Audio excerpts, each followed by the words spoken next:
Good evening and welcome to Anime-Zing Radio here on Facebook, YouTube, and Twitch. I'm your host, Doug Engler. Joining me in the co-host seat, as always, is our good friend, Mr. Darren Starling. Yellow. And we are going to have some fun tonight. I know Angela is going to be joining us momentarily. She is currently on her way home from a gaming night. And so she will be joining us. We all, this is one of those fun times. We don't have a guest tonight, so we are going to be talking Bofuri. But before we do that, we want to remind everybody that Anime-Zing Radio is brought to you tonight by Home Circle Media for the latest and greatest in anime gear, everything from pens, pencils, stationery, and officially licensed art books. Be sure to check out homecirclemedia.com today or look for them at an upcoming convention near you. We're also brought to you by Casey Fox. For the latest, for all of your artwork, cosplay, and commission needs, be sure to check out Casey Fox. That's KAYCIFOXX on Facebook, Instagram, and TikTok.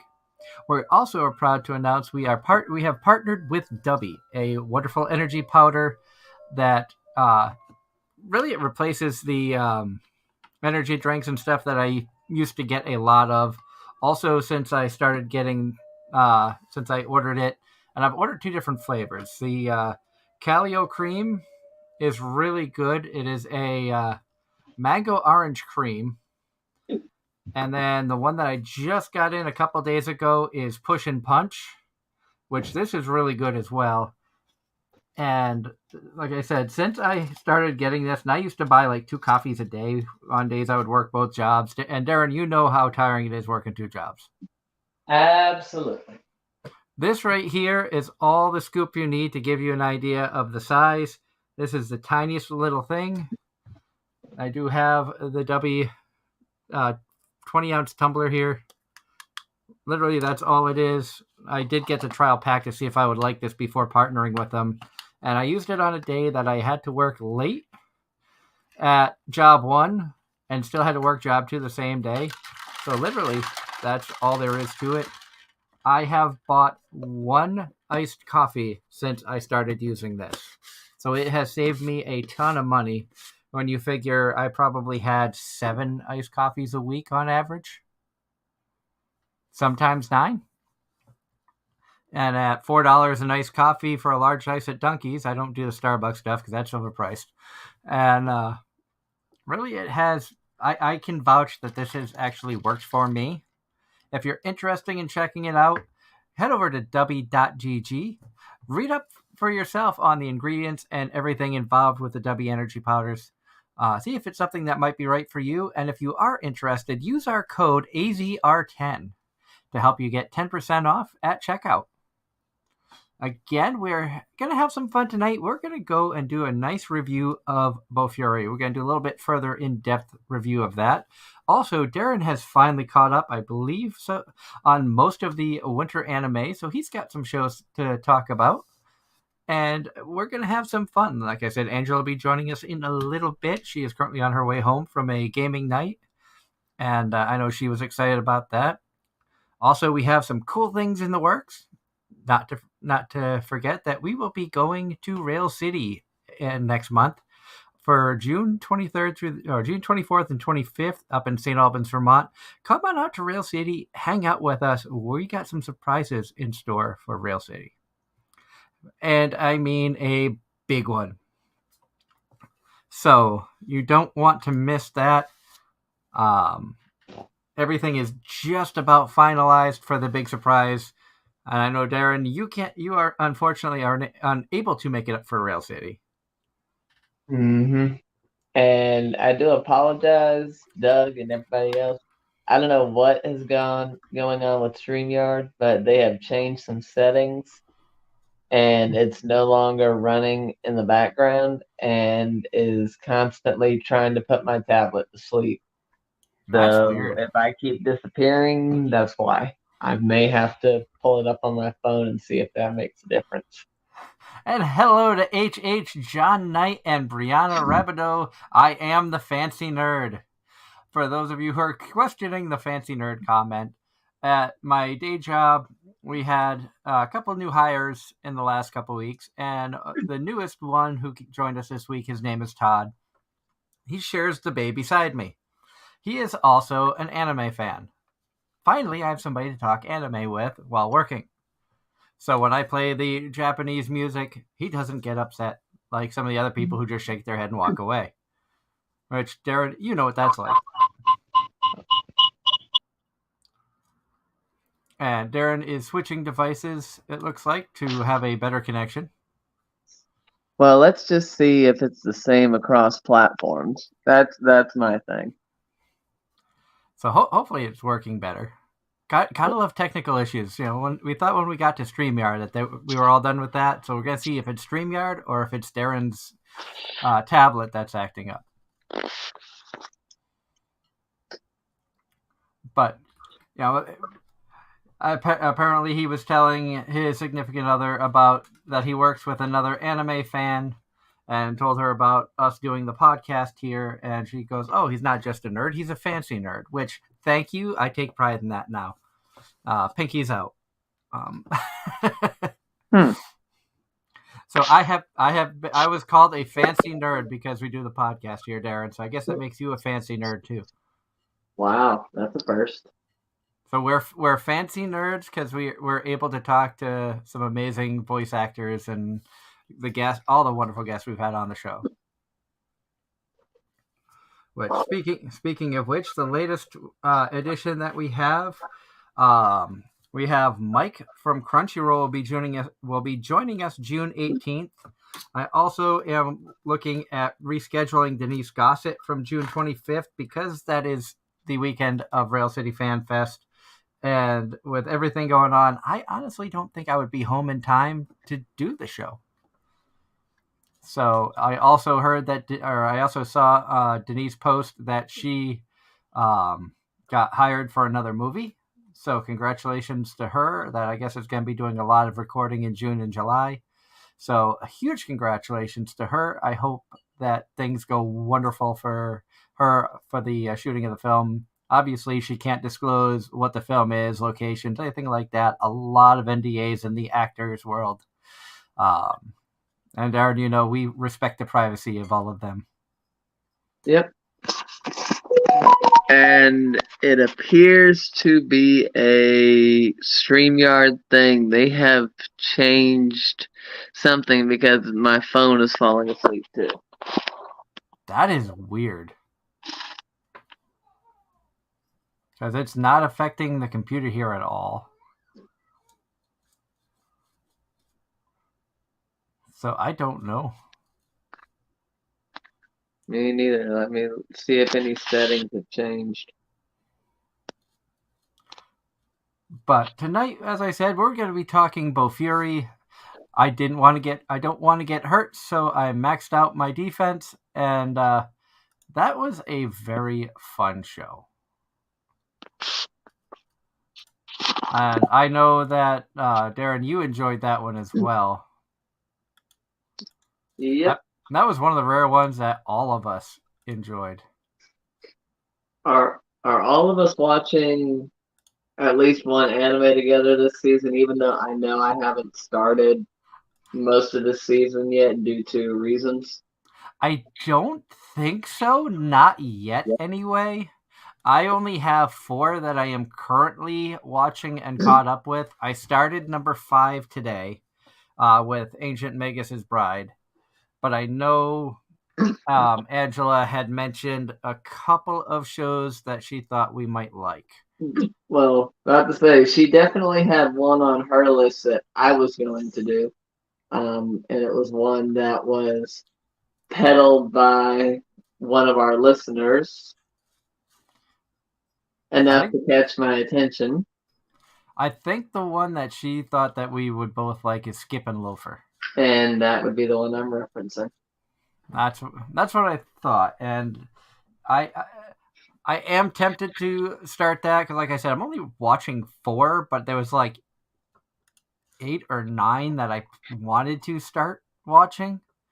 I'm trying to look through now on Crunchyroll's list of what news shows are actually coming out. I think Tonikawa season 2 I haven't started, but I want to. I Ironically, that's one of the shows I actually have started. I am caught up on my One Hit Kill Sister. I'm caught up on Konosuba. Just started Magus Bride season 2. Um, Skip and Loafer is one that I want to start watching. Kuma Bear season 2, Smartphone season 2. I'm caught up on both of those. And then on the high dive side of things, Too Cute Crisis I wanted to start. Oshinoko I wanted to start. So yeah, there's about 8 shows. Mm. But getting back into the scheme of the show, Bofuri. We have talked about this show for literally years now. The irony of Bofuri is the first season came out in 2020, right before the pandemic started. And when I say right before, literally the pandemic cut the English dubbing of this show in half.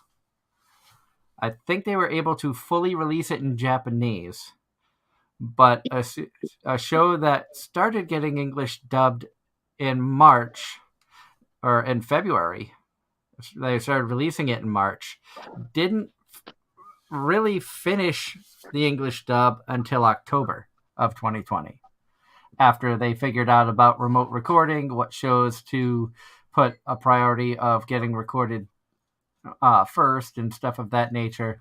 And thankfully, Bofuri was one that they had continued with until the voice actors and the studios were able to figure out the best way to safely be able to hook up the voice actors with equipment, get everything set up, do the recording, have the engineers help out with everything. And it's a fun little concept anime of a girl who knows nothing about video games gets talked into playing a virtual reality, massive multiplayer online role-playing game. Or in geek terms, a VR MMORPG. This girl, knowing nothing and not actually having her friend join her when she first comes in, ends up putting all of her stat points into defense because she didn't want to get hurt. When you think about that in reality terms of playing a video game, there was no vitality, there was no speed, she wasn't fast, she had no attack damage, not much in the intellect department. just a tank. And as she got tankier and tankier, slowly but surely started to become an in-game boss, which, and Darren, I know you had fun with, the creators had to try to nerf the game. Yep, because what better way to show you're an interesting player than to be the target of every update?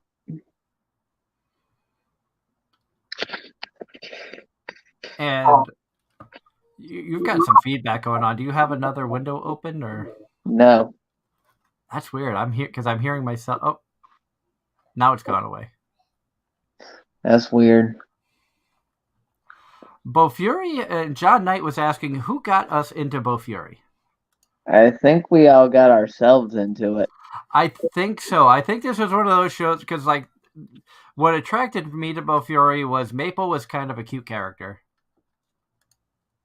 and at the time I don't think I knew that there was going to be a turtle sidekick in there. Otherwise, I would have been on board even faster.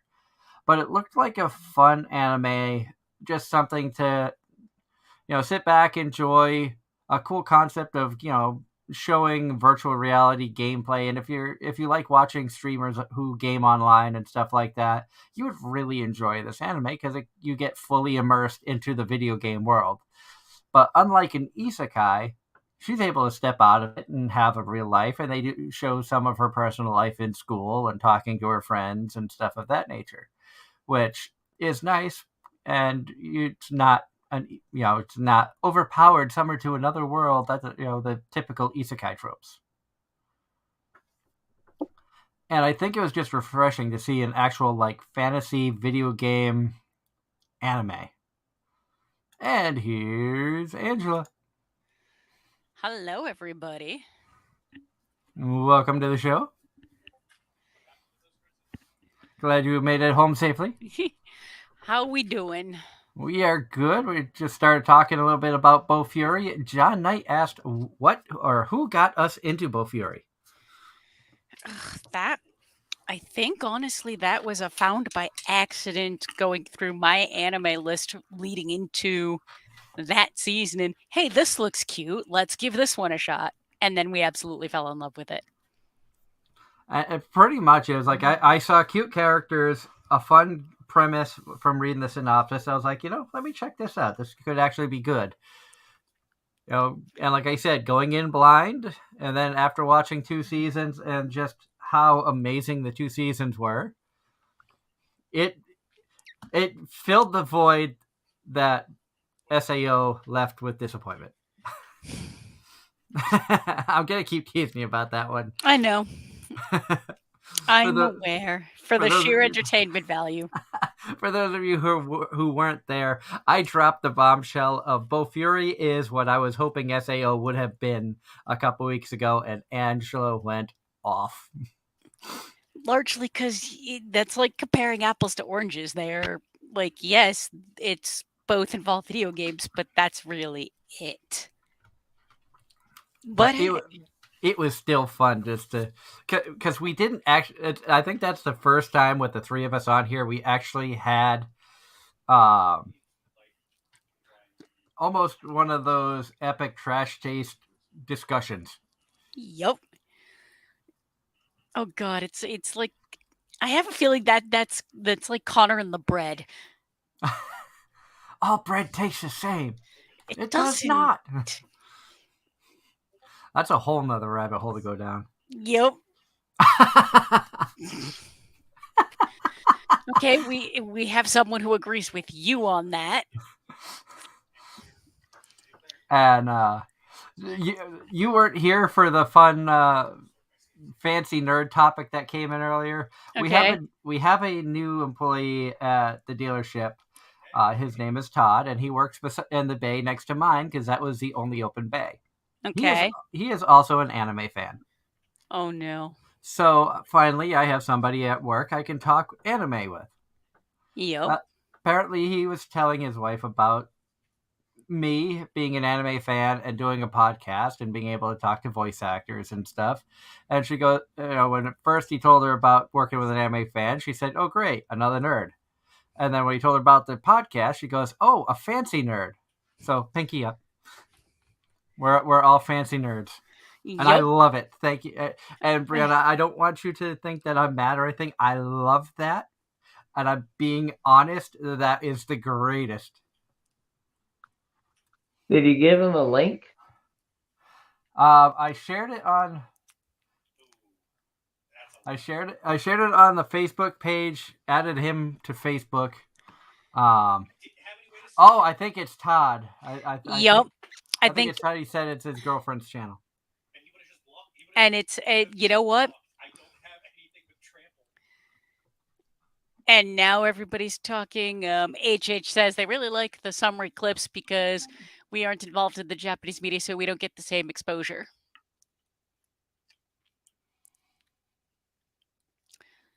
Which is true. Yep. And then HH was asking Brianna, what about SAO Abridged? Since Brianna agrees that, SAO Season 1, and I'm just talking first season, disappointed me when they went from a cool video game arc to romance, and I haven't looked back since. And I was also told .hack did the idea first. And better. .hack is one I probably should go and watch. I remember watching a pilot decades ago at this point.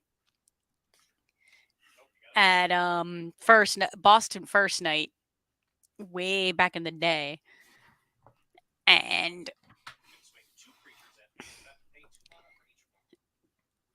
really, like, I don't know. I never went back because I didn't have the ability to do so back then. I didn't go back and watch the rest of it. And Understandable, because it then, wasn't as readily mainstream as it is now. well, readily we're also available. talking 2000. We're talking Early 2000s. early to mid 2000s. We're talking somewhere. We're talking New Year's Eve, probably 2004 into 2005, maybe 05 into 06. No, it was either 03, somewhere in that range. Somewhere in that range, but AKA no streaming. Anime was really not mainstream in the US by this point. And, you know. Oh, yeah. And for those of you curious, over my shoulder here, that is the Gigi that we got from Vermont Sci-Fi and Fantasy. I couldn't find a good way to set him up close to where you could really see him, so he sits nicely on the couch and just smiles for the camera. And if you saw me look back with a weird expression, when I started the stream, Haru was laying on the couch in the spot Ainz is now. I never saw Haru get down or Ainz get up there. And I saw Haru earlier. Yeah. I did not. So Haru's probably either laying with Evie or hiding behind the TV. And tonight, you get screensaver. You get Apple TV screensaver because husband is off camera behind me playing Magic Online with friends. Cool. I hope he's having a good time. So do I. And anybody who might get distracted by the shininess of the hat, that is our pin, our new button logo that we are going to be bringing to cons to give out when we have tables to fans. So definitely, if you're able to come out to a convention that we're at, come by the table. We'd love to meet you. We're going to have buttons and all sorts of cool stuff. Also, Rail City is coming up fast. We are excited. It looks like what we have been trying to do is going to come to fruition. I just need to finalize flight plans and stuff with the guests that we are looking at bringing. So, talked with her today, and everything is set up hotel-wise. So we are excited. And hopefully within the next week or two, we can make the formal announcement. Yes. Progress. On a side note, I do want to let everybody know that I did hear from Christy Rothrock. She did make it safely to LA. She has had a crazy start to 2020, 2022, 2023, so whatever year it is. You're a couple of years off there, sir. I am. It's been a crazy since the pandemic started. We've all been a little nuts, I think. That's great. It starts with an earthquake. Birds, snakes, and airplanes. Thank Lenny you. Bruce is not afraid. Thank you. You knew somebody was getting. I was waiting for the chat to pick up on that too. I'm waiting for it to continue. What? I get where you're going. I got tricked with song lyrics before from my wife. I wasn't gonna let it happen again. She sent me a text message that started out, "Last night I had the strangest dream." And then the next text message came in and said, "I sailed away to China in a little rowboat to find you." And you said you had to get your laundry clean. I just replied back, I was like, "That's weird." Ain't nothing gonna break my style. Ain't nothing gonna slow me down. And we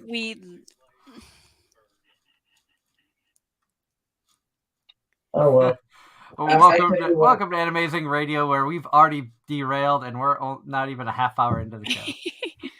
Oh God. My employees lately have been getting songs stuck in my head for the whole shift with the most minor phrases. And just So, because of what Angela said. Oh God, why? You said wee wee. So that made me think of that screenshot. Oh. Nope. My old coworkers used to do that because we'd go down. Because depending on whose turn it was to control the music, you'd end up with everything from metal to hip hop. country? Uh, when the boss got control, yes, actually, he tried. Anime. Yeah. That In the half the time that was me. in the mornings, my employees don't really have a choice. I have control of the mic. But every now and then I'll let them take over. But whenever they play their music, I just want to be like, really? And then I got my Hispanic crew that wants me to play Hispanic music. So, No, the boss. oh, hey, look, when I say country, that's anything pre 2010. I don't play pretty much any of the newer country because I just can't take it. Oh, so you play a lot of Taylor Swift. Got it. No, no. Probably, I'm guessing Garth Brooks, that era. Before then, or around that era, Blackhawk, Aaron Yeah. Tippin, Dwight Lee. Yoakam. Mm-hmm. Let's see. Of course, Willie. Conway Twitty from the chat. Yep. Allison Krauss. So, Toby Keith, Alan Jackson, Yep. Brooks and Dunn. Brooks and Dunn. Absolutely. Like Faith Hill or Yep. Tim McGraw. Shania Twain. Okay. Brian White. Early Kenny Chesney. Yep. That was back when country was really good. Yep. Pre 1990 for HH. Yep. Well, I grew up with 90s country and then a lot of other stuff. Hank, of course. Brianna says, so real country. Oh God. Yeah. We got both kinds here, country and western.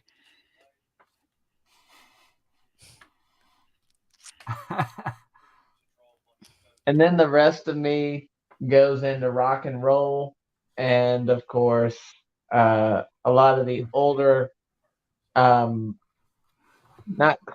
let's see, older pop, older even some from the stuff from the disco era. If you want to be proud of the otaku dad, my 5-year-old has a few songs that she always asks for when we're in the car. The top 3 lately have been Chiki Chiki Bam Bam from the opening song for Ya Boy Kong Ming. She wants Choo Choo Yeah, which is the opening song from Fauna for Miss Kobayashi's Dragon Maid Season 2 and Dragon Maid Season 1's song. So those are like 3 of the top 5 that she asks for all the time. Another one on the list is Video Killed the Radio Star, which she sings. So, like, 3 of the top 5 songs that she'll ask for are all anime. See, I do a lot of classic rock. I do a lot of metal. Mm-hmm. I have a lot of Japanese stuff, not necessarily genre specific. Because I'll look up anime songs and then just let it do what sounds like. Yeah, I don't do anime songs like I used to, mostly because my Hispanics threatened to take my phone from me whenever I do that. And then when I'm at work, I'll set up I'll do instrumental in the background while I'm actually doing work. So I'll have I found a Spotify playlist called Scorecore, which is movie soundtracks, video game soundtracks. That's not true, HH. I do like Fooly Cooley. I've only seen the original Fooly Cooley. I haven't seen seasons 2 or 3. But I have sat down and watched Fooly Cooley in its entirety, all 6 episodes of the first one, and I still can't tell you what it's about. But it's entertaining as all hell. And remind me, did you say you went to go see the Who? The Chinese, the The Who band. Mongolian? Yes, Yeah. yes, I did get to see them live. It was amazing. Okay, the reason I asked is because they have a song out on the radio. When I looked it up, I found it, but it wasn't the version I realized. I didn't realize that they'd done a collaboration with one of the singers from Papa Roach in order for that song to actually have lyrics. Wolf Totem. Okay, I do know that. I do know that song. I did not realize that was a collab with Papa Roach. Yep, Jacoby Shaddix, I believe his name is. Yep, and I've seen Papa Roach live too, just very years ago. They're still putting new music out. Yep. I heard Van Halen has a new album coming out. Well, so does Def Leppard. What year are we in? That's like the 80s won't die. Hey, Aerosmith's going on their farewell tour. Yep, I did hear that. With the Black Crowes. And part of me wants to get tickets, except I know that it will be way more than I can justify spending. The cheaper seats for at least the Raleigh show was like 120, I think, maybe 140. Yep. And but hey, that beat the other seats that were like average in the couple hundreds to low thousands. It's going to be just. We have derailed this so completely. It's funny.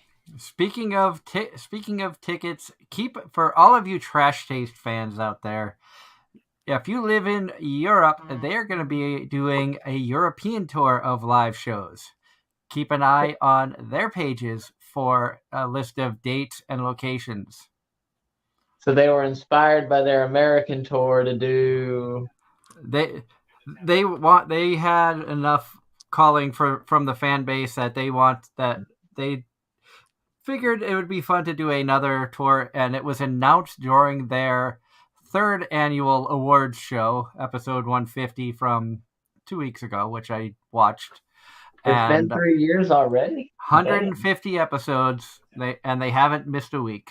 They have uploaded a new show every week. Even when they were away traveling, they would record a few ahead of time so that they could continuously upload. Even when they were off for all 3 of Gigix weddings, going to Thailand. I know, Gigic had 3 weddings, all to the same girl, but in 3 different locations. That must have been costly. Huh? Well, I'm guessing one with his family, one with her family, and one with, their friends. No telling. Because I think one was in the U.S., one was in Thailand, and one was in Japan. Or one was in the U.K. And I think it was Japan, U.K., and Thailand. I'm not their personal schedule keepers. That's tough to remember. I don't know, but it would be hilarious if they were in the same country as I was in Europe over the summer. Whoa. That would be, and I think it's going to be going on at some point this year. They're working out dates. It's going to be the northern UK. I believe they were looking at England as one of the stops. So maybe our friend Pop Girl will be able to see him in person.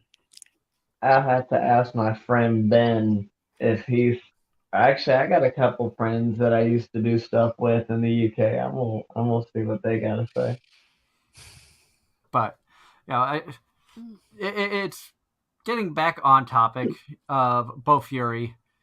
And if you guys have any other questions that we want to have, if you have any other questions about our opinions on Bofuri or things of that nature, feel free to ask. Or if you have your own opinions of watching Bofuri and what you thought of it, we would love to see it. Going back to the Fooly Cooly subject, HH goes, seriously? Wow, I got effed up. Anyway, the first season is roughly about the confusion of puberty and trying to emulate adults while not understanding what adulting is. I feel like someone showed me the first episode of the original Fooly Cooly, and I was unimpressed. I never tried to watch Fooly Cooly. I think it was more of a someone couldn't believe that I'd never seen it, and therefore decided that's what we were watching. And I didn't give a shit. Still reasonable though. I remember watching it because it was Adult Swim, late at night, playing cards at a friend's house, and it was on right after Inuyasha, because it was Witch Hunter Robin, Inuyasha, into Fooly Cooly. And usually after Fooly Cooly was done, we were done playing cards, and it was time to head home. So it was just kind of a normal thing. Every week I would see Fooly Cooly, which led me to buy. I think I had bought the DVD bootlegged at one point in time, and after finding out what bootlegs were, I got rid of it. But I did sit down and watch all the episodes once. Brianna says it also shows that guitars hurt like hell to be hit in the head with. But that's a less important lesson. I think it was just the absolute chaos and stupidity of Fooly Cooly that I kind of enjoyed.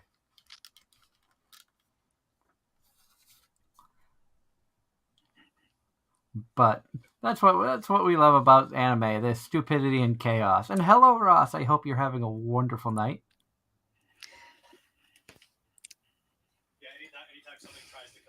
Yeah, a lot of people couldn't get into it just because of the stupidity of it. I seem to like stupid stuff. So, hence why I enjoy some of the shows. I wasn't going to go there tonight. I will say, and I know I have said for a while that In Another World, my smartphone has been kind of a guilty pleasure anime for me. The one thing I will appreciate about season 2, it actually has a storyline that developed. They actually have something they're working towards. So I appreciate the fact that they actually are doing something more so than just showing how he found his harem. Yes, that continues on in the series.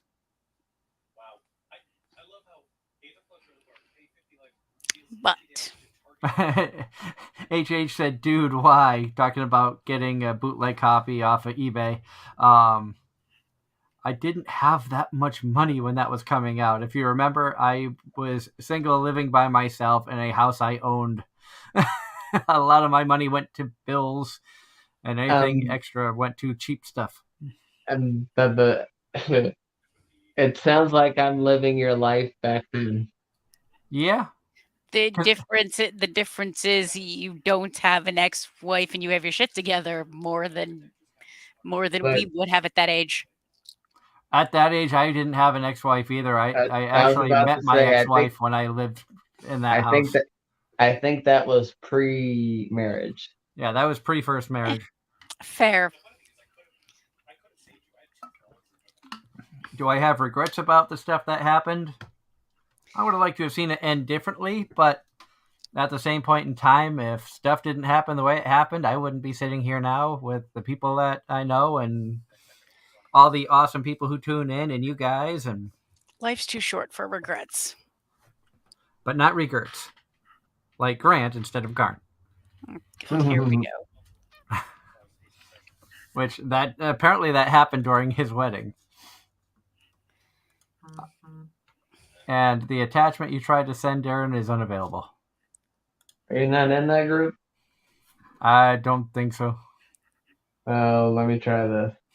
Also, a couple of birthdays today. Happy birthday to Alex Moore, very talented voice actress who's been on the show. Cosplayers Cassie Bradbury and Madison Walker, who are both New England area cosplayers. Happy birthday to them as well.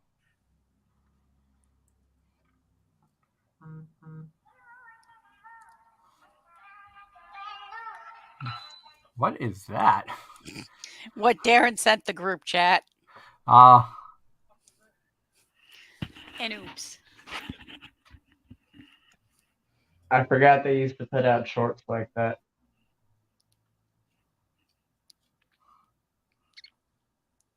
and Ross says he wants to address that Crunchyroll is bugging him on how they are handling the system of listing second season numbers. What I mean is that when an anime has a season 2 after a few years of season 1. So I think what he's talking about is when you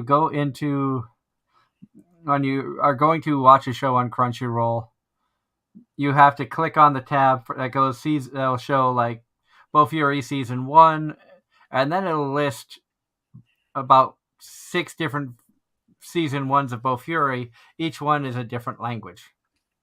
And then you get to season 2, and then all the languages. So you have to scroll down or wait for it to scroll through to see find English or whatever language you want to watch it in. That is kind of a pain in the butt, but that's how they have it set up. I kind of preferred Funimation's way of doing things, but Funimation. That's actually a fun experiment to try. Would be to go back and watch something I've already watched with a different set of subtitles on, or with a different voice acting with the subtitles on, and compare the differences. That could be interesting. I kind of miss the days when we had different subbers competing and you had different sets of subs. Because some things get lost in translation. And some were better than others. And I love how they always went out of their way to put, like, a lot of the stuff that was written on screen, they would put TL note or da-da-da-da-da on screen. But actually, that's the reason I never watched Bleach.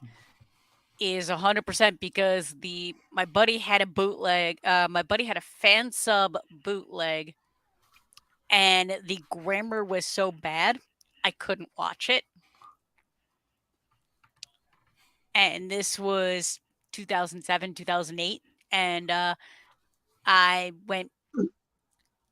tried to find season 1 and couldn't, and then eventually gave up, and now there's way too much. So why bother?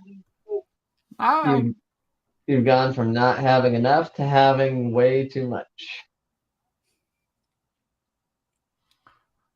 Brianna says, always go back and rewatch. That way you won't miss any extra details ever. The shows I really like, I go back and rewatch. There's probably about 10 shows total that I've watched over 3 times in completion. See,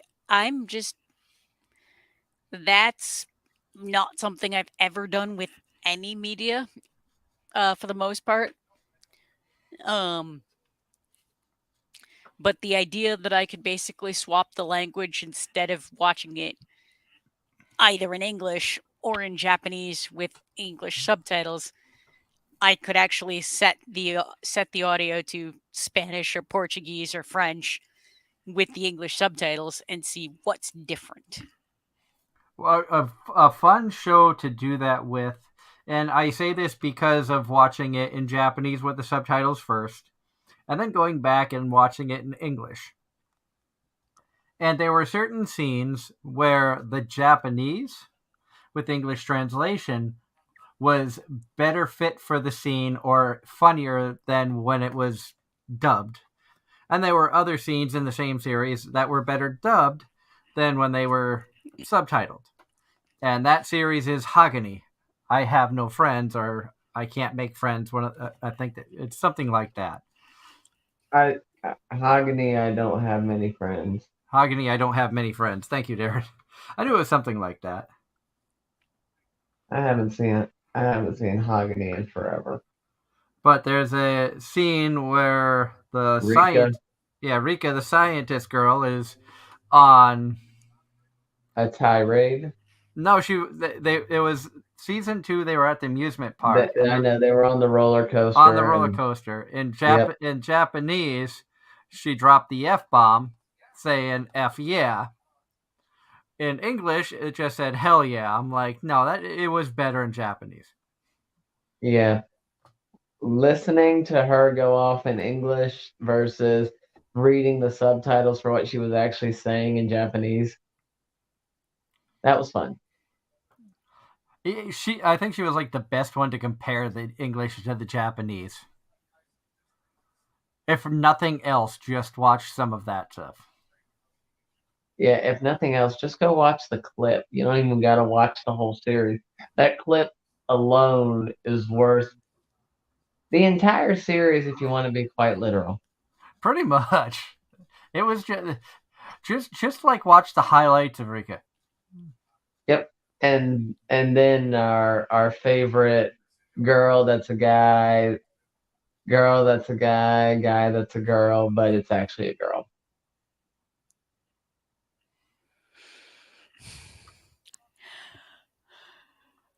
And Ross was continuing what he didn't like about Crunchyroll is that they list season 2 episodes as a continuation of season 1. Like, if season 1 ends on episode 12, season 2 will start with episode 13. They haven't done it with every franchise that's out there, but I have seen it on quite a few. So I do know what you're talking about, Ross.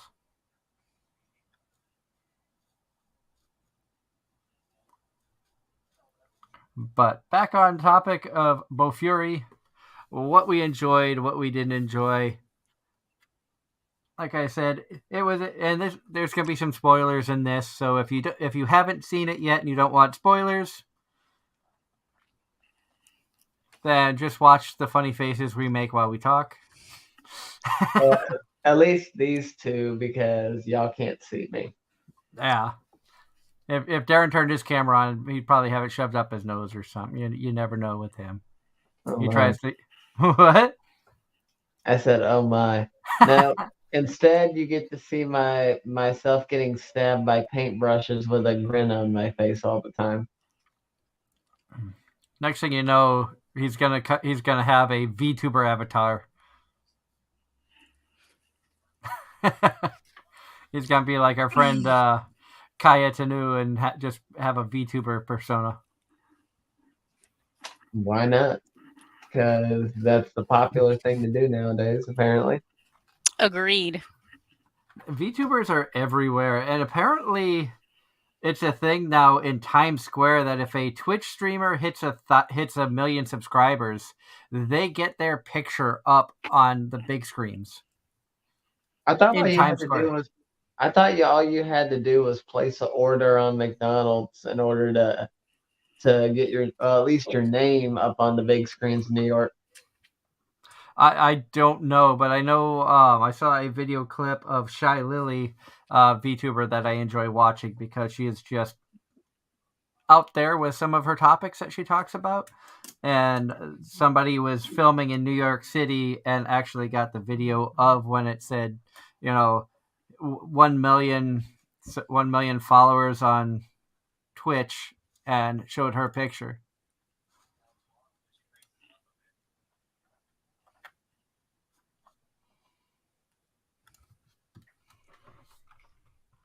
So that's kind of neat that they do that.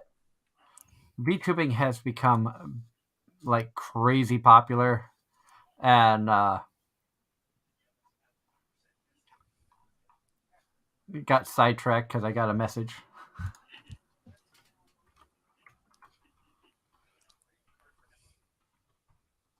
So, schedule update. There will be no show on June 25th due to the fact that 2/3 of us will be traveling back from Rail City.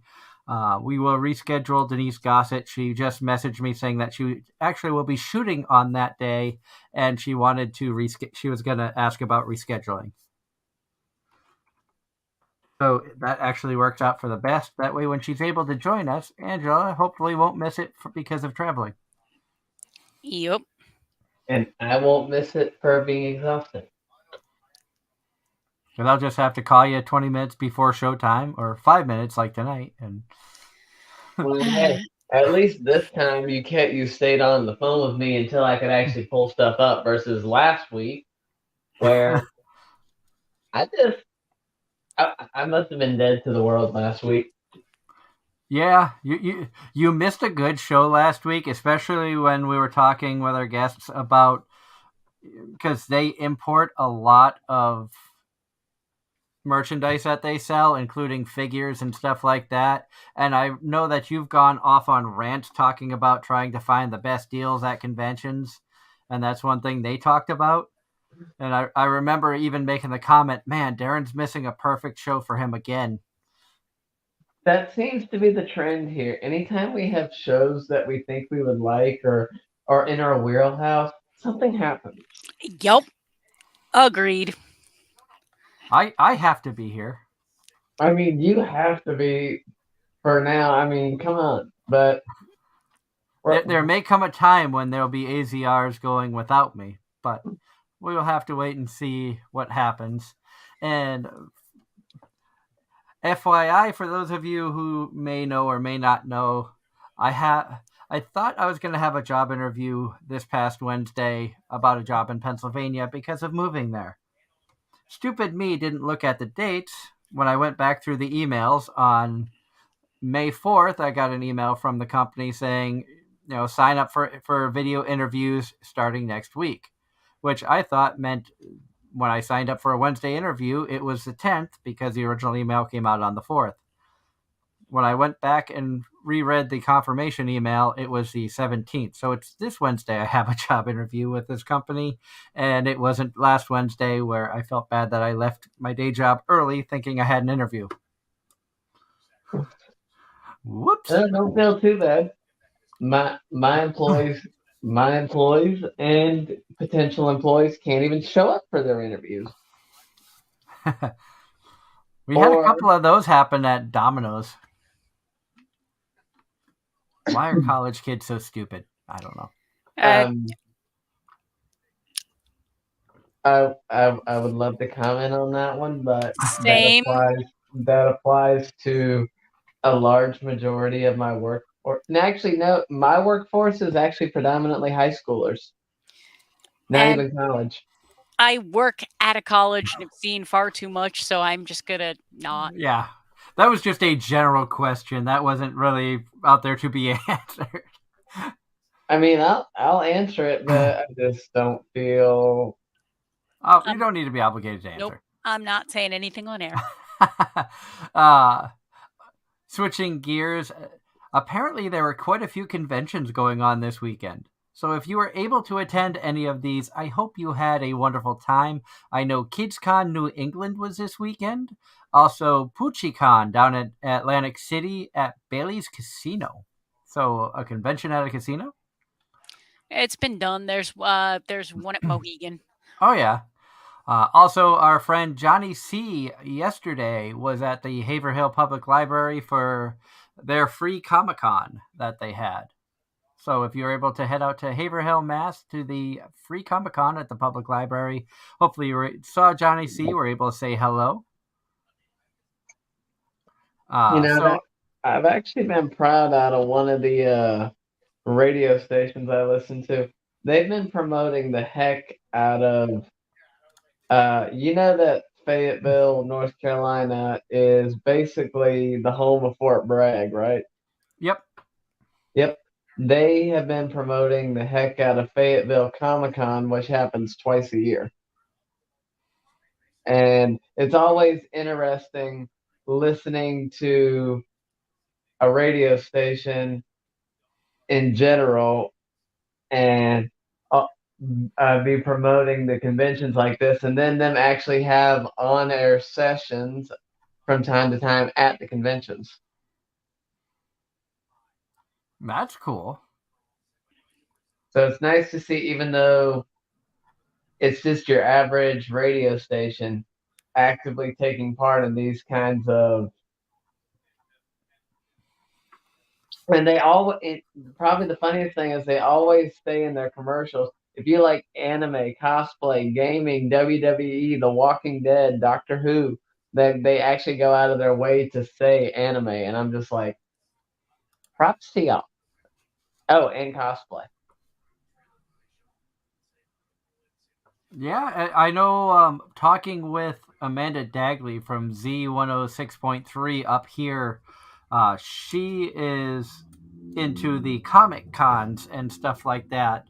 And she said any events that are going on in Vermont, northern Vermont, northern New York, feel free to reach out to her, and she would be more than happy to play commercials and do some advertising for those conventions. So there are radio stations out there that are con friendly. You just need to reach out to the stations. So when Angela puts on her own con, that's what she's got to do. Hey, Pretty who said much. I was going to do that? Who said you weren't? Hey, anything's a possibility. I mean, I could. I know how. I mean, radio is still probably one of the best forms of advertisement. I don't think that we would see any conventions put on by Anime-Zing Radio anytime soon. Well, we know enough people that have done them, so I'll just to be fair, I've run, or I have run in the past, large tournaments, to the point of getting literally, it was in southern New Hampshire, and I got people all the way from Canada to Florida to show up at a game store in the middle of nowhere in southern New Hampshire. well, I was supposed to meet all my administrators from all over the world at one point before the boss just kind of went MIA, and also everything kind of fell apart once we started to get hit with DMCA's. Everything just kind of fell apart. Yeah, that stuff happens, unfortunately. But like I said, anybody who was able to attend the conventions, I hope you had a wonderful time.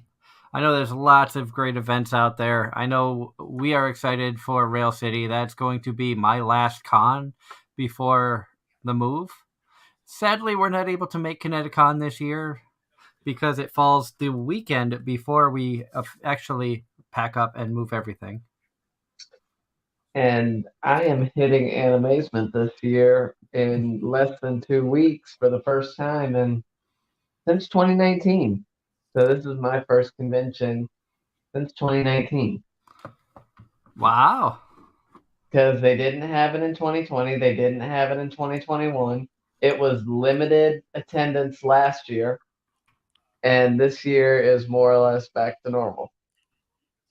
And if you are interested in going to Kineticon, they've got quite the guest list, and I'm like sad we're not able to actually go.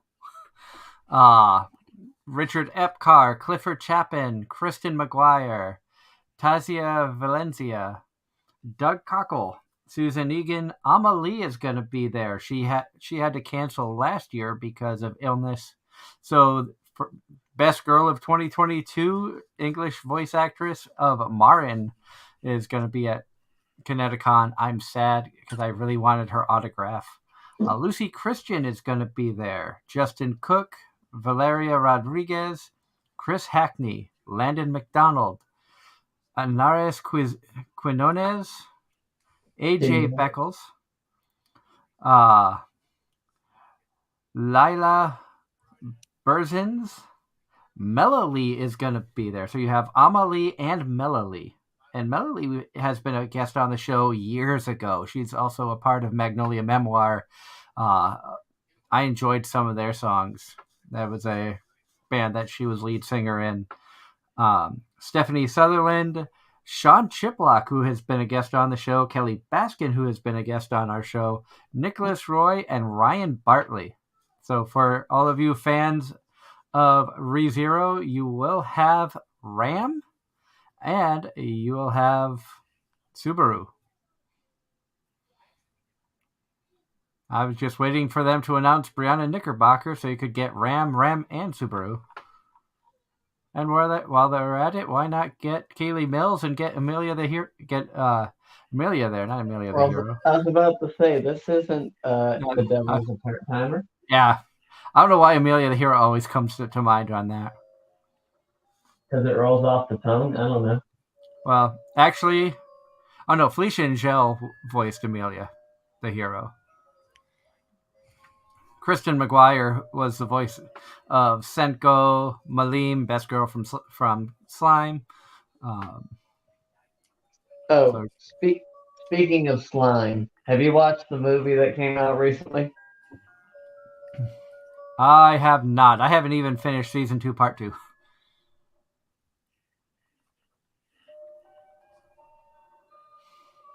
Oh.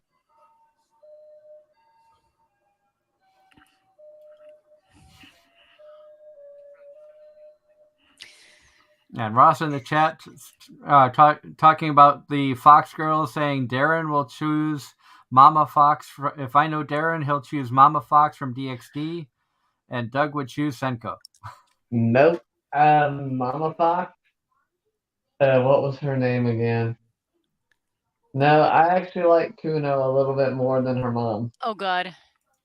Nope, this goes back out of left field question, but ties into into Mother's Day. Who's the best anime mom of all time? Probably the mom with the 2-hit target attacks. and then we get into some comments. Tamako Sato from MM. There's a lot of anime moms. Hey, what about Yoshiko's mom? What about Ash's mom? That's actually a valid argument there.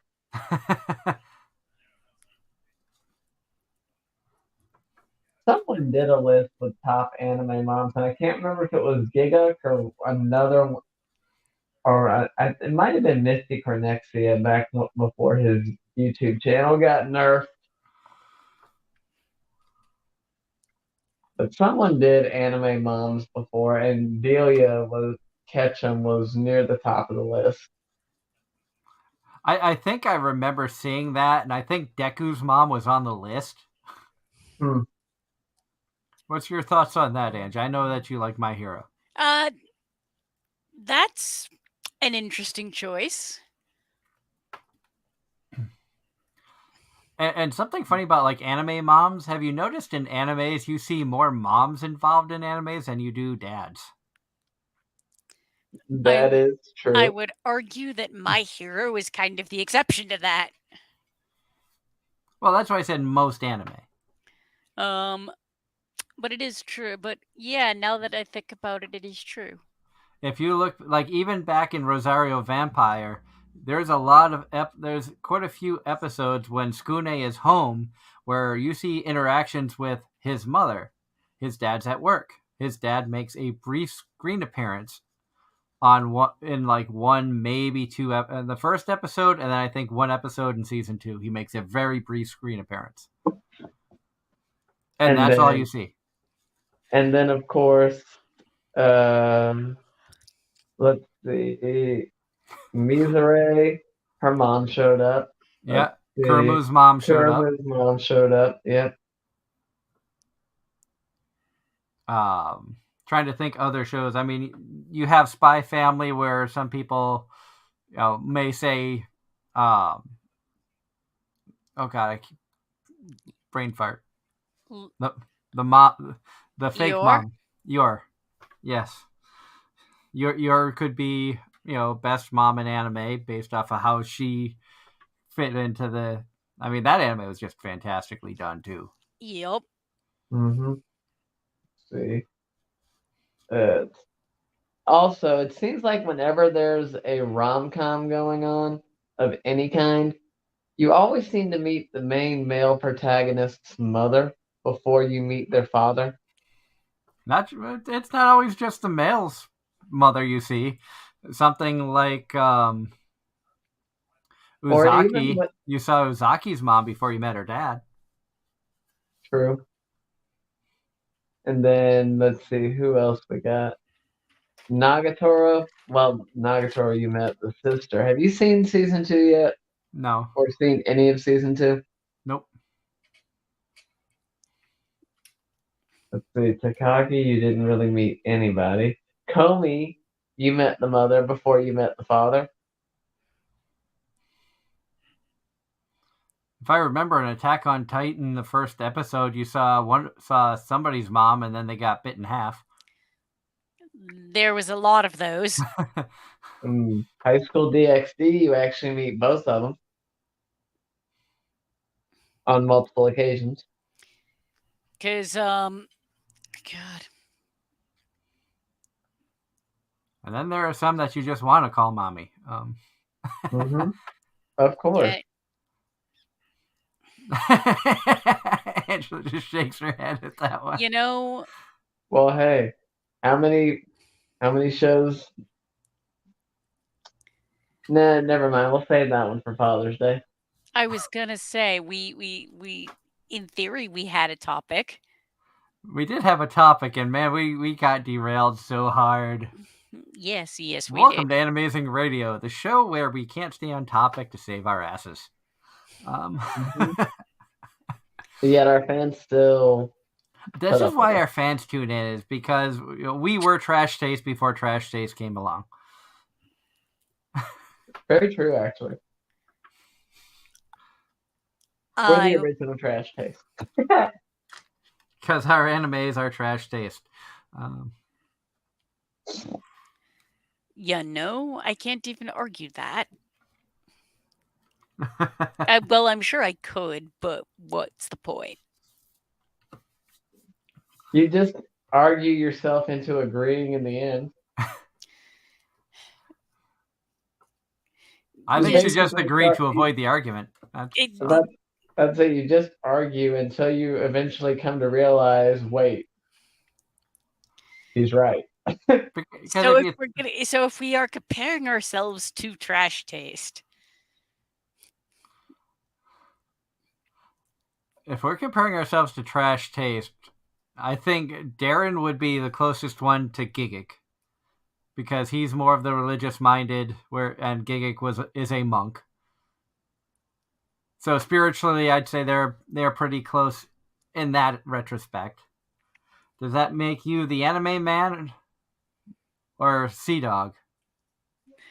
Which one of you cosplay more than I do, so I would probably say you'd be more Sea Dog, because you cosplay more than I do, and I'd be the anime man. Okay. What? Oh, I think he's talking to his mom or somebody. Chat. Chat, don't go taking this stuff out of context and start sending crap to the Trash Taste boys about us talking about them and comparing ourselves to them. Or two, maybe it'll get us noticed by them.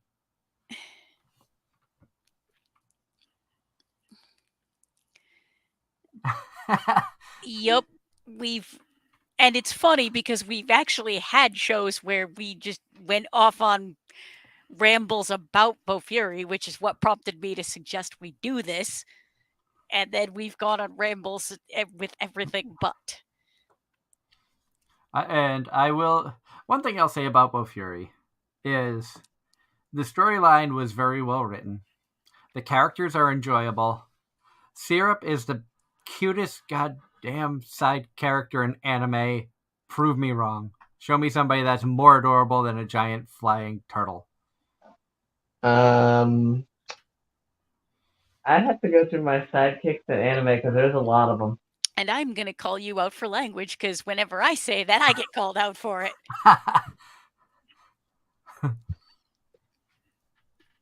That being said,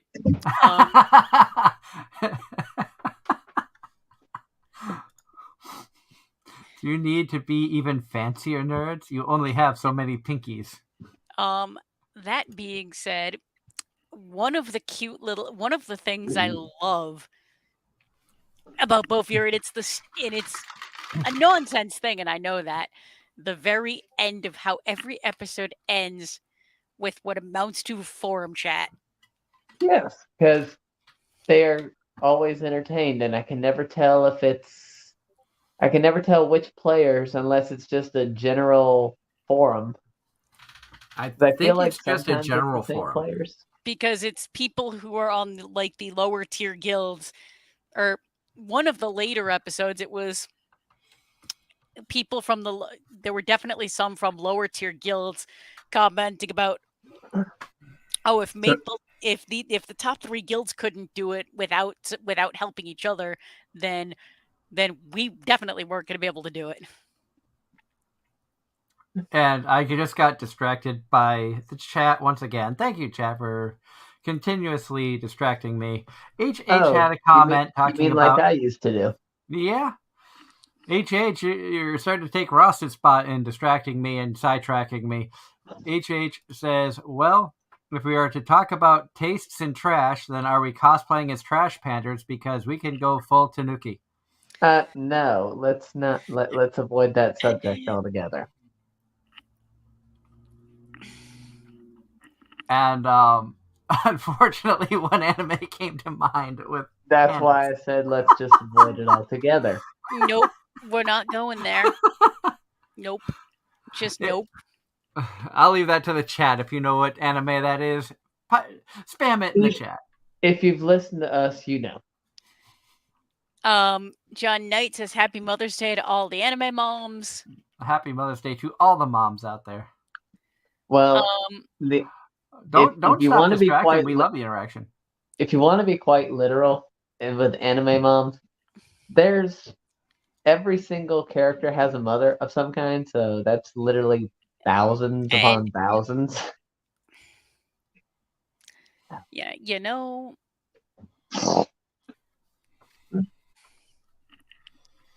And like I said, I love the distractions. I love the interaction with the chat. Keep it going, guys. You're doing awesome with distractions. Bofuri is amazing, and quite honestly, if I thought I could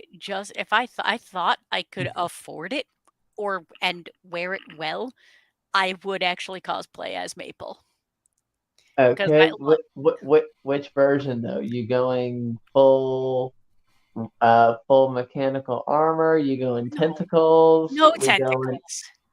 Oh, that'd be great. Be like, hi Maple, nice tentacles. Wait, what? No tentacles. The normal red and black with the shield. How about 9 tentacles instead of 10? So the original overpowered Maple, as in touch, you're done. Yeah. Devour.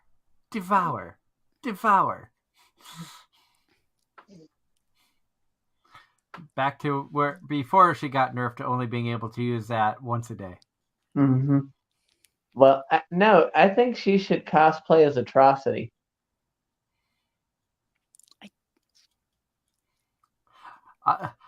I know that she probably. I don't think she would want to pull off Angel Maple when she's all white, does the healing, has the big wings and stuff. I cosplayed as Mercy from Overwatch and I did it with angel wings. Done that already. Not again.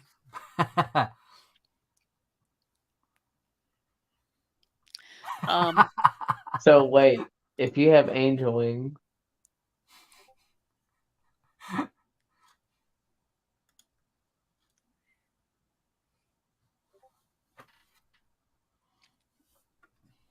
Ross is saying, I'm going to bring up an underrated mom that's beautiful but never talked about is Haruka Nagasaka's mom. She is top mom. I don't know who that is. Nogazaka. Anime, please, Ross. I know the name. I don't remember the anime. I think one thing that appealed to me about Bofuri, and all jokes aside about me being a turtle lover, I loved the fact that at the time this show came out, it was such a cockamamie idea of seeing a player who just dumps every single stat, every item they get is focused on defense, and they just become, an end game boss without having a clue of what the heck they're doing. And she has no clue that the devs are basically trying to figure out how to not let her break the game without giving everybody else a negative experience. Because don't forget, and it's their fault too, but they basically keep programming stuff that incidentally goes very well with her. And they don't And then they don't realize, oh wait, she's in that area. Oh, she's in the challenge. and Oh. the devs don't take into account someone who does not know what the heck they're doing. The devs assume that everybody knows what they're doing. Because they've never seen a new player do the stuff that she does and become as powerful as she does, basically by eating her way through challenges. Literally. I think the best flat out admitted they needed to quit making monsters with insides. Another funny moment in season 2 was when Maple thought she was at the end of the level room and instead found a secret puzzle room and gets an added bonus and is disappointed by it. Oh, Doug, while it's on my mind, what did you think of Syrup upgrade during season 2? Did you think it made Syrup look better or took away from the turtle or what? I thought that the upgrade Syrup looked adorable. I don't think it took away from Syrup at all. I mean, yeah, it kind of changed the look. It made Syrup look more female than male with the pink flower and everything. But Syrup is Syrup. It was still adorable, and the fact that it screams turtle when shooting a beam out of its mouth is, still, that's one reason I say best side character, in my opinion. Don't get me started on bunnies, Brianna. There are plenty of animes with bunny girls that are good shows. Usagi desu? Demon Lord Retry. You guys are perverts. Bunny. Hop, hop, hop, hop. No. Just no. No, I know you haven't. I don't think you've seen Demon Lord Retry, Edge. I don't think you would watch it because it is isekai stupidity. Isekai, for the most part, as a genre, just doesn't interest me.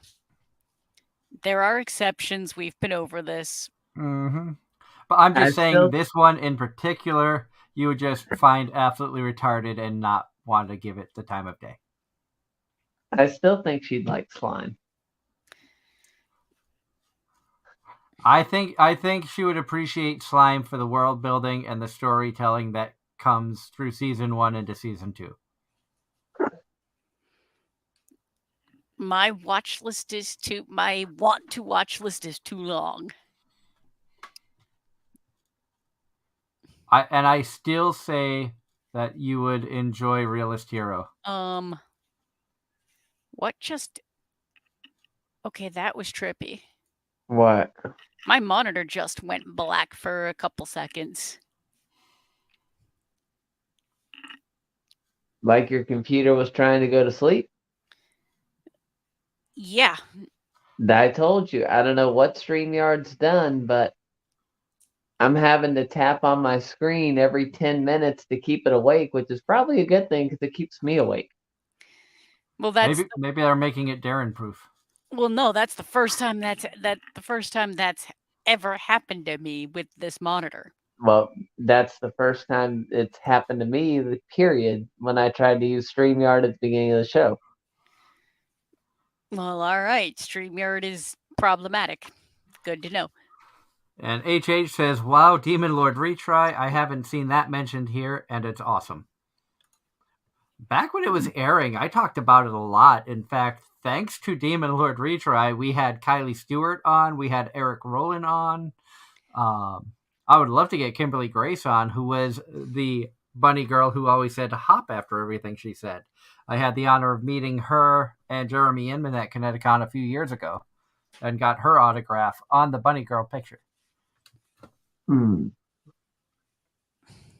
Oh, I forgot about that one.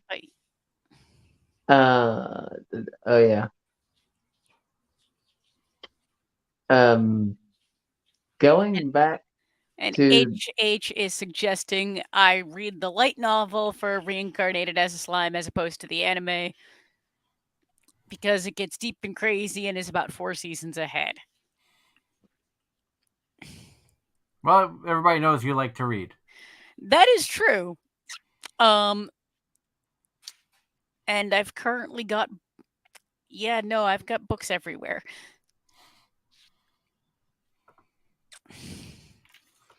I still have this book that at some point I'm going to start. Well, see, an actual paper book, Ange. Are you surprised? But see, this is what's on my desk right now.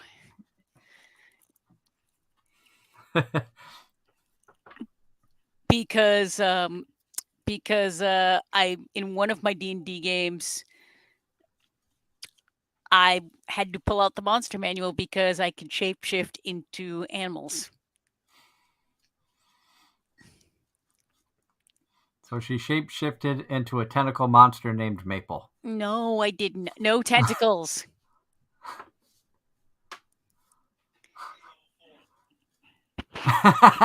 What? Oh. All I heard was something about porn. No, actually, what you... It sounded like porn. No, it was what level I have to be when I can shapeshift and do something with tentacles. And I'm not there yet. And Maple, well, that's been discussed ad nauseum that I built a D&D version of Maple. Because that's just one of my favorite stories that you have. And what killed Maple in a battle royale was make a dexterity saving throw. Because even Maple could not avoid taking damage from lightning.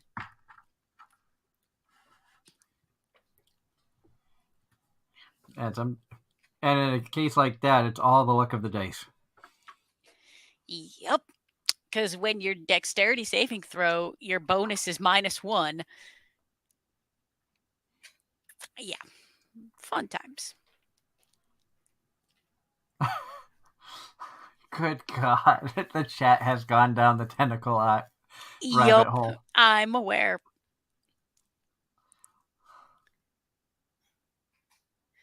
And Darren was asking me, John, if I had seen the movie of Reincarnated as a Slime, which I have not. I still have not seen Season 2, Part 2. I saw Season 2, Part 1, but not Season 2, Part 2. There's just something about when you break a season into parts that kind of gets me a little less interested. Don't even get... I'm not going down that rabbit hole, Anne. This is a rant I could go on for days.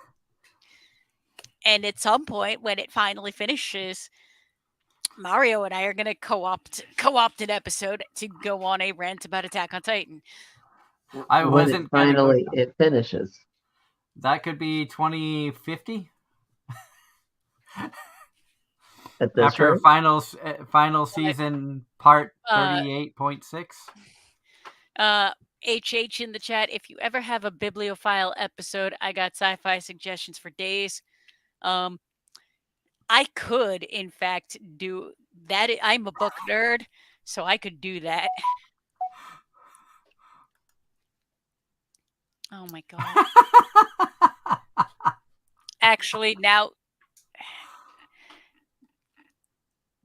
I suppose based on that, I'm gonna ask, and I'm gonna regret this. Who has seen the most recent Ant-Man movie? Definitely not me. Not me. Okay, and if people in the chat have, you know where my brain went.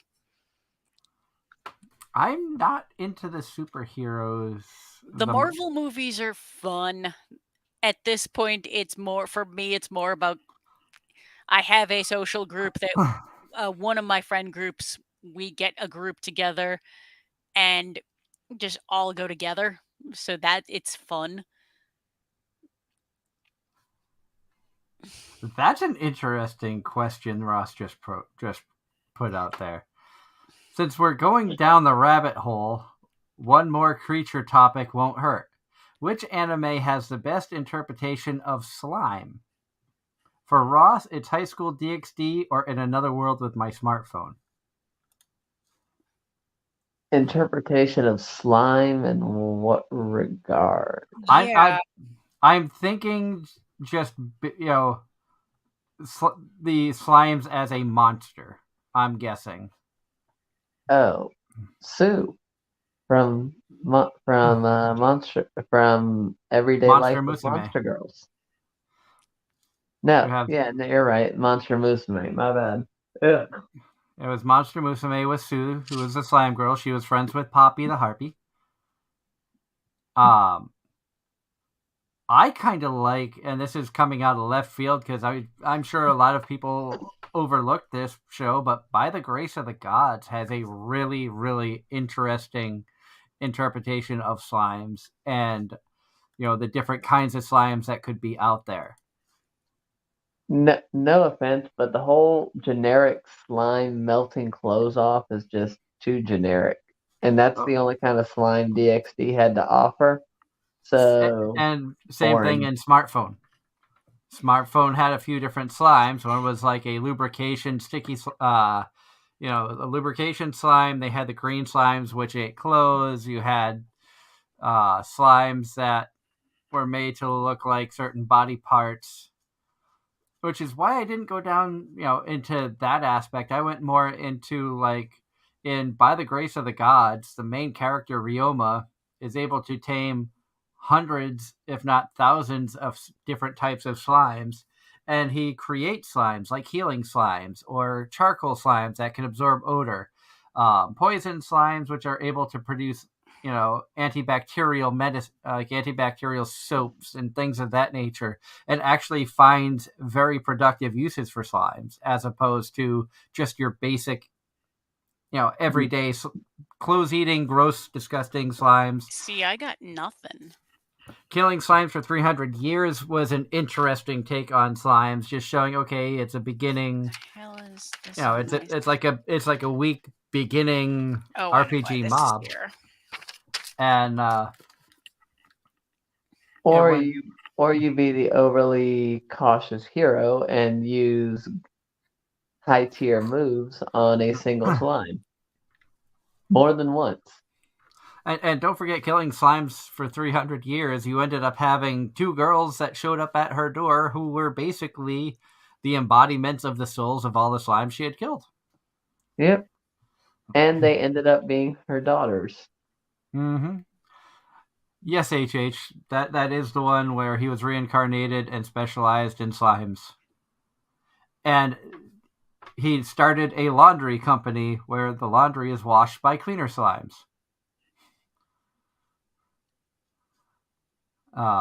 So it was definitely a very underrated show. It's a lot better based off the creativity. If you're going down the slime subject, that's an anime I would recommend anybody to watch.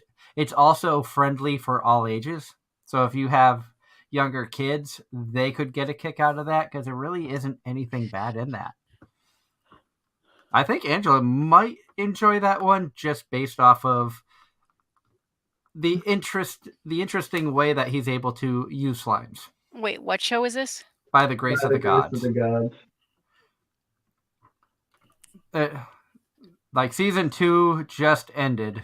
I think in winter, and it's an interesting storyline. Yes, it's an isekai, but it doesn't focus as much on the isekai part of things. It's interesting to see how this young, this guy who, mid-30s guy, sure he can use, different types of magic stuff of that nature, but he it's more of he's like an 11-year-old boy that starts his own laundry business with slimes and the innovative ways that he does things. I think some of And the intellect of the anime is what might it, intrigue you more so than the world it's building not and stuff. it's not stupid overpowerment for no reason.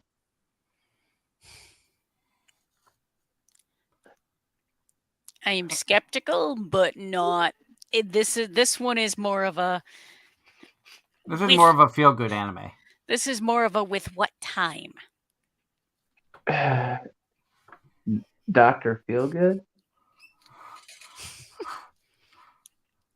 Download it onto some sort of device so when you're flying to Europe, you can watch it. What I'll end up doing is catching up on the rest of my backlog. I didn't know that was possible.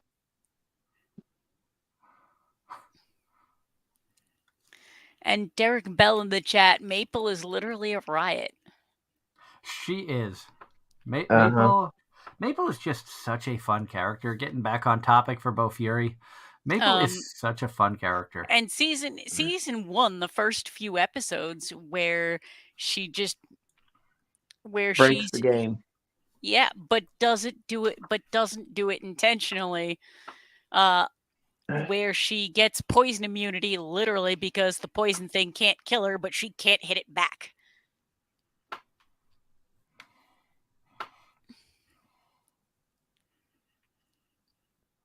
And it's I still find it amusing how about the only way she could get hurt or affected was pretty much the same way in Pokemon.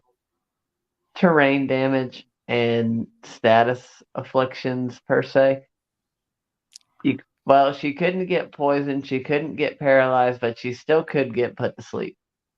And falling damage. She was not immune to falling damage.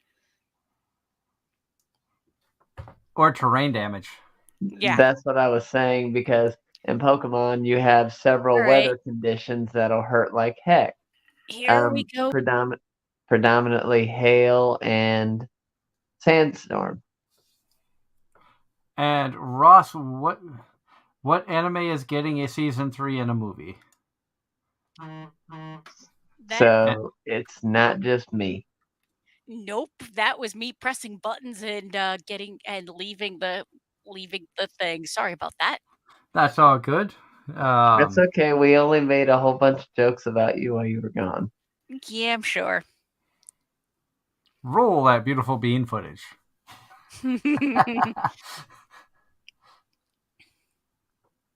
And Brianna, aka Todd, in the chat is asking, have any gamers here actually attempted the Maple build? I'm interested now just to see what happens if you only go defense. If you wanted to, not exactly done that before in terms of an MMORPG, but the closest thing I've done to that is try running Shuckle in my party in Pokemon, and that was very difficult to do. What I did was I do a lot of tabletop role playing, and I built for a battle royale one shot.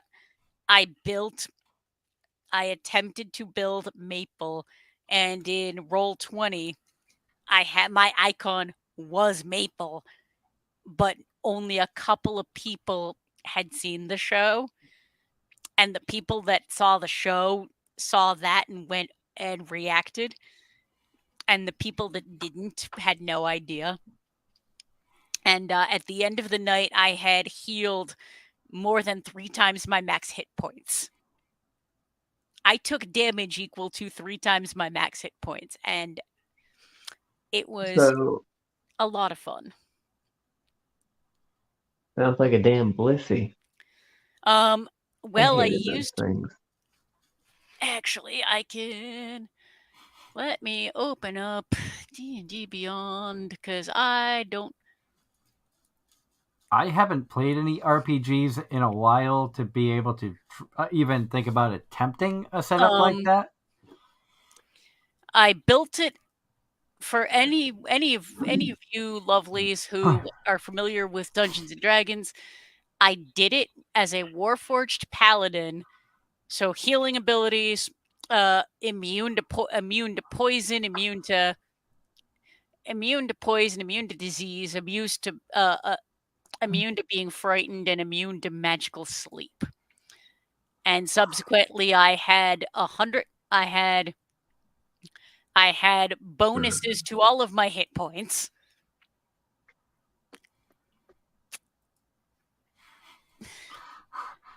And Brianna says, "Holy crap, Angela, that's borderline cheating." You know what? Should I share my screen and show the character sheet because I have it pulled up? Sure. We need to utilize that screen share more often. But that's what the character sheet looks like. We did a level. It was a level 11. I don't remember, but as you can see, I maxed out hit points, and I had a special item that gave me a bunch of. I had items that gave me bonuses to stuff, and it just got very silly very quickly.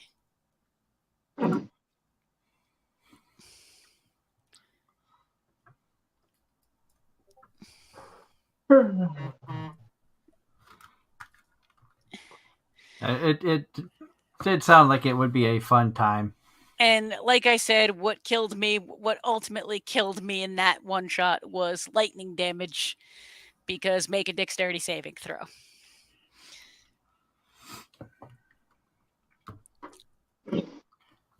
But I have been doing tabletop role playing for a long enough time where I'll just take character buildings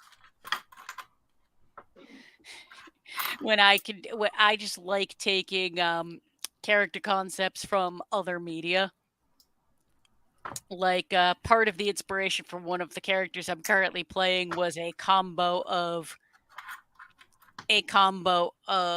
Avatar: The Last Airbender mixed with Pirates of the Caribbean. Interesting. I know, speaking of Avatar: Last Airbender, I know you had fun with the interview with Dante Bosco at AB. That was fun. You got to ask him a question you've been wanting to ask for a long time. Oh yeah, that was a lot of fun. Good times. And Ross says I'm giving up and done with Pokemon games, with me not wanting to do so or interact or interested in Scarlet and Violet. Personal opinion, when it was coming out, I thought it looked bad and stupid. Ash's journey ended after 25 years, so I thought it was time to give up on Pokemon as well. You know what? That is fair. I unfortunately quit playing Pokemon after it went to the Switch only, which is kind of sad considering some of the best games came out right before that transition. The only Pokemon game I've ever played is Pokemon Go on my phone, so I played games on the old Nintendo, the 3DS, the DS. What about the Game Boy? The Game Boy and the Switch, and Pokemon Go on the phone, as I've showed many a times. But this is that's one of those. That's one of those. I've watched other people play some of them, and just doesn't interest me. To be honest, after Gen 5, they became extremely easy to complete. Like, the old Pokemon games were actually very hard to complete. And they made the newer games, I think, just way too easy. I think part of the reason for that is With the fan base or the target audience. kids nowadays do not have the same attention span towards stuff that we had when we were younger. In all honesty, and this is not this is not comparing generations or anything like that. But when you look at like the video game systems when we were younger to what kids nowadays have, you did like with the Game Boy, you only had a few select amount of games to play, and yes, they were challenging, but we also wanted to invest the time to complete said games. Now there's so much media, so many options of things to do. You have kids 10 and under who have cell phones and they're constantly on those, either gaming or texting or social media or things of that nature. And we didn't have that option. Would we have had, you know, would we have wanted to keep our attention on something that difficult for that long if we had so many other options to put our attention to? I don't know the answer to that. See, I feel like we were more challenged.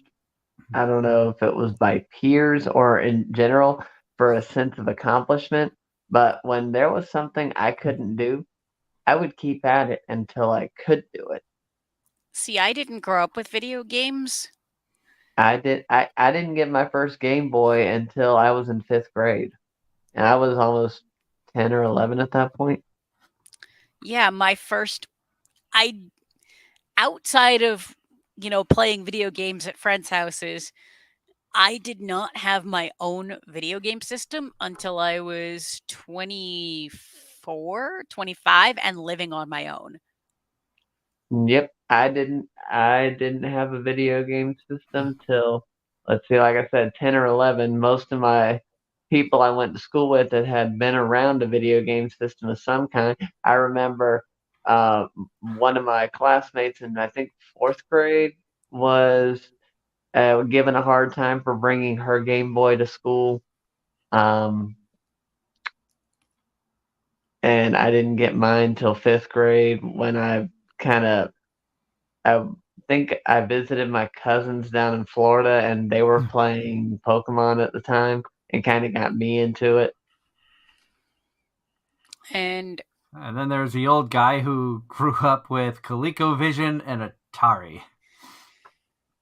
Hey, I still have the RGB cables that you plug into a VCR and play Sudoku and other stuff on. But basically when I was that young, I either had my nose in a book or I was outside climbing trees and doing other things I shouldn't have been doing.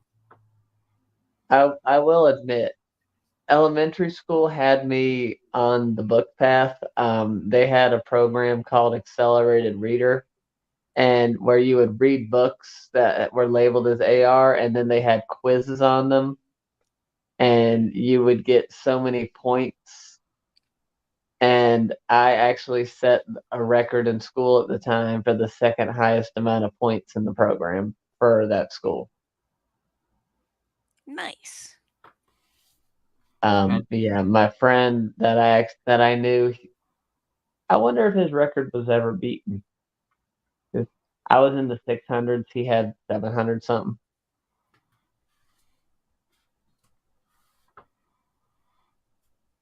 Back on the Bofuri topic, I think another thing that I enjoyed about Bofuri, and as you had touched on, like the open chat at the end, I kind of liked how they left off season 2, hinting that there could be more. They kind of left it on a cliffhanger, especially where a lot of the chatter in the forums at the end of the last episode talked about other players that were following Maple's lead, dumping all their stats into one particular, dumping all their points into one particular stat.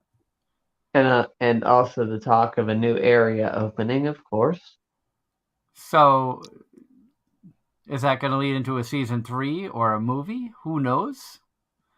Um, but I was definitely intrigued by that, and I think it would be interesting to see what some of these new characters that appeared at the end of the last episode of season 2 have what abilities they have, and could it end up resulting in something like you saw with Is It Wrong to Pick Up Girls in a Dungeon, where they had a spin-off series showing Ainz Wallenstein's point of view of that series and the Loki Familia as opposed to the Hestia Familia? Could we see the same world of Bofuri through the eyes of another player who may be coming in with a similar build? And now you see how somebody just puts all their stats into attack and no defense, or all their stats into speed or agility or things of that nature. And I had a thought. The thought train derailed. Yep.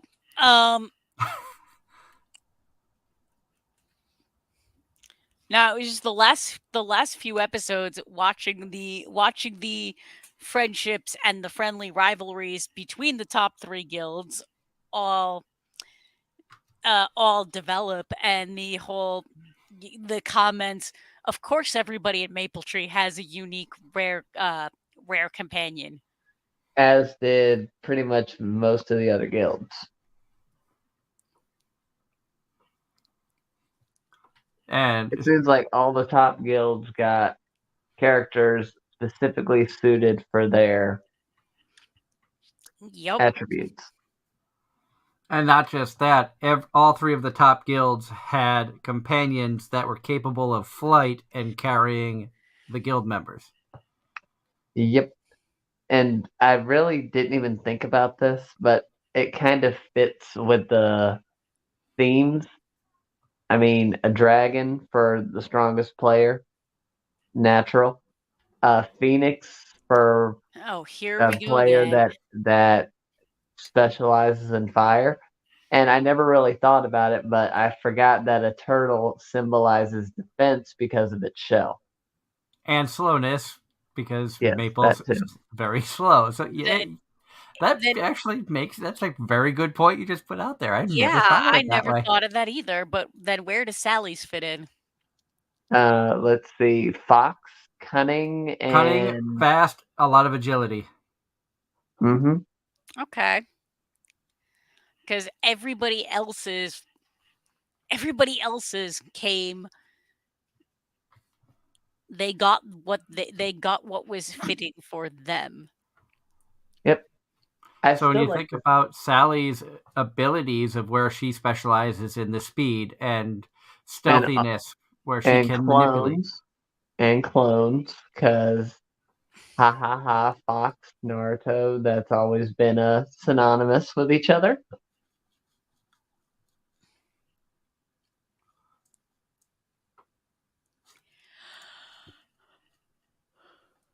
But probably my non-favorite sidekick, I like the snake. The snake was pretty cool, not gonna lie. And the bears, I'm sure Doug was thinking they robbed off a Kuma bear. I don't know if they robbed off a Kuma bear, but I think it was a very nice addition. You know, a nice little tip of the cap to Kuma Bear. Mm-hmm.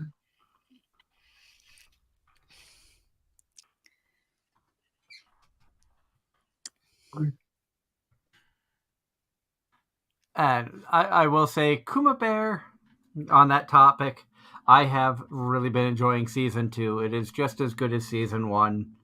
I am in talks with Marissa Lenti. You know, had thrown a couple messages out to her, you know, thanking her for being able to come back as Yuna in Kuma Bear, which is probably my favorite role she has ever done, because I love that show so much. It's definitely in one. I would definitely put Kuma Bear in my top 5. I think it's one of my top 5 favorite animes of all time. And you know, after season 1 ended, I don't think they needed a season 2, but now that there is a season 2, it's still just as good as season 1 was.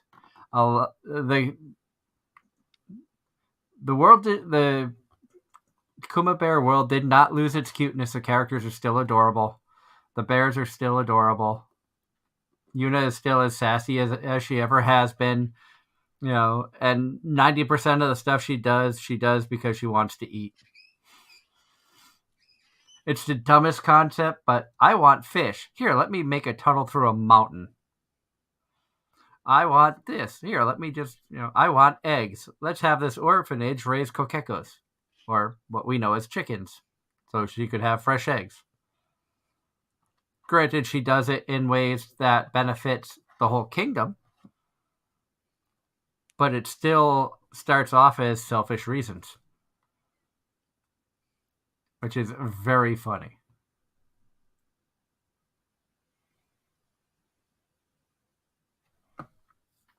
HH going back to Bofuri, HH says, "Isn't that weird that it's a game, but everyone got their best matchup familiar?" Mm-hmm. Unlike Familiar Zero, where, the main character summons a human from another world. Or Welcome to the Demon School Iruma. Even though I haven't seen it, your main character, much like Skune, put in a world of yokai, goes to take his test to summon his familiar, and summons the teacher. What? Yeah, that much about Welcome to the Demon School Iruma-kun I do know. So he summoned. So he, a human, summoned a familiar, and it turned out to be the teacher that didn't even like him. But now he's his familiar. That's funny. Yeah, I watched the clip on that one. Anime logic. Only in anime can you see somebody that looks like they're 8 years old be a school teacher. Certain magical index. Make someone who looks like they should be a child be a 400-year-old fox goddess. Senko.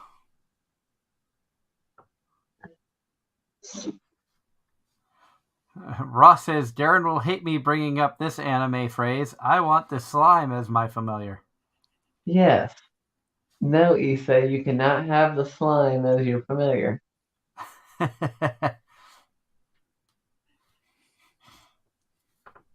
Sorry, but that was probably my least favorite part. One of my least favorite parts of DxD.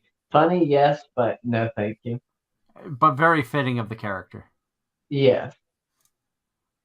I won't lie, that was very fitting. Oh, he eventually does get a familiar, just it wasn't shown in the series. And what one last anime to touch on that is airing now. I know, Darren, you have not started it yet, but you want to. Angela probably wouldn't touch it with a 10-foot pole. And that's Konosuba, An Explosion on This Wonderful World.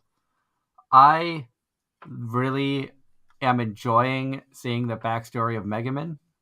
I have said since watching Konosuba that Megumin was best girl in the series. I know a lot of people will say Yun Yun or some of the others, but I think it's a collective agreement for the most part that Aqua is useless. And Darkness is just weird. And Whis is dead. But to see the backstory of Megumin, if you're a fan of Konosuba or a fan of Megumin's, you need to see this to get, and it gives you a whole new appreciation of why she is in Konosuba seasons 1 and 2 in the movie the way she is. They have done a really good job at thinking out the backstory and putting things together. Long story short, if it wasn't evidenced enough in the movie, but in the show, even without anybody getting any context, Megumin is actually one of the more normal people in her village. She was one of the more normal people in her party as well. True, but at the same time, it's like when you see Megumin's village, you will understand a lot.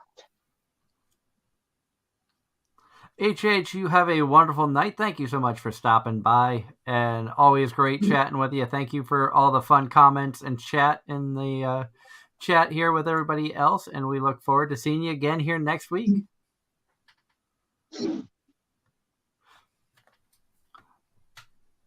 But I know, Darren, that's one that's on your watch list, so I didn't want to spoil anything, but they really do a good job at her backstory.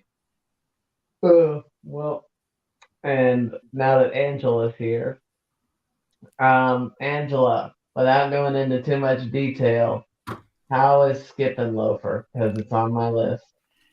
Oh my god, it is amazing. It is so cute. The character, it's 100%. It's about the way they develop the characters and the character relationships with one another. It is so well done. Is it better than Horimiya? Never seen Horimiya.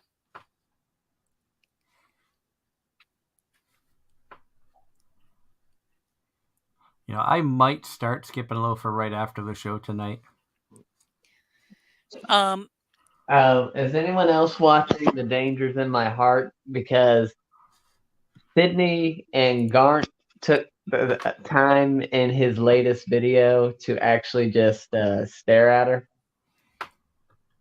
at them, and be like, perfect.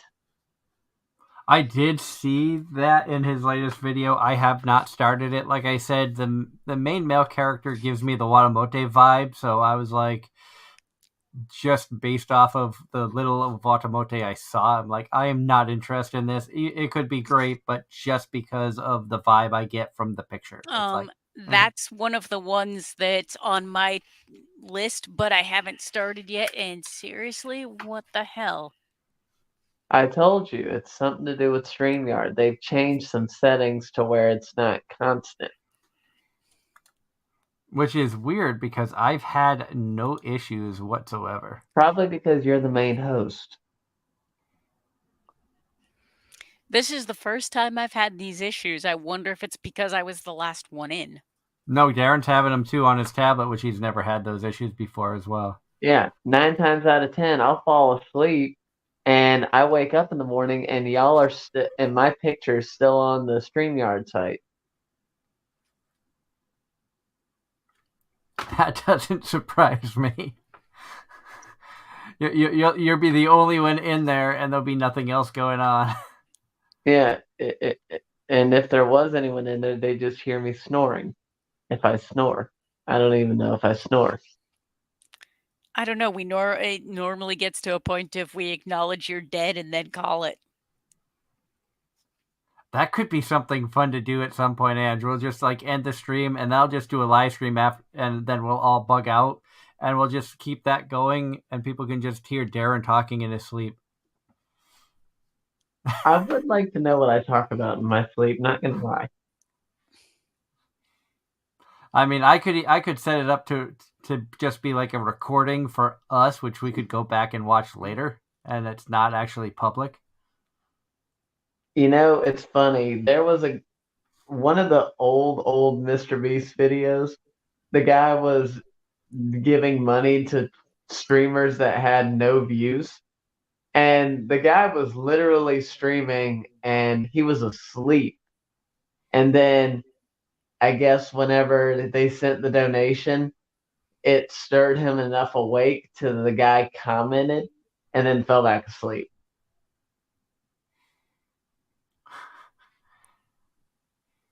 I think now you can get demonetized or get like temporary bans if you fall asleep on stream on like Twitch and stuff. I think that's against some of the rules of Twitch. Which I can understand. But we are at that point where it is about time to call it a night.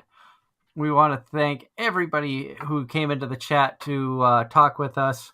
We want to thank our sponsors, Home Circle Media, Casey Fox, our partnership with Dubby, which, like I said before, this stuff actually has worked really well for me. Believe it or not, Angela, you know how much coffee I used to drink. Yep. I've had one iced coffee since I got this in like 2.5 weeks ago. So this stuff actually works really well. I still don't drink coffee to this day. Well, we know that. I also used to drink, like, if I didn't have 2 coffees on a day, I worked both jobs, I'd have a coffee and an energy drink. I don't do those either. Todd, I will see you tomorrow. Have a wonderful night. Again, thank you to everybody who tuned in. Thank you, Angela and Darren, for coming on and having fun as well. And staying awake. Staying awake, and we kind of talked some Bofuri. A little. Just a little. We tried. we took a lot of side trips, but eventually got back on the main highway. We have side quested a lot. That's we wouldn't be the show without it. I know. Like that's our point. That's our existence. Yeah. So until next week, when we have more side trips, who knows what we'll talk about? It could be anything. I hope everybody has a wonderful week out there. Happy Mother's Day to all the moms. And until next week, this has been Anime-Zing Radio on Facebook, YouTube, and Twitch. Good night, everybody.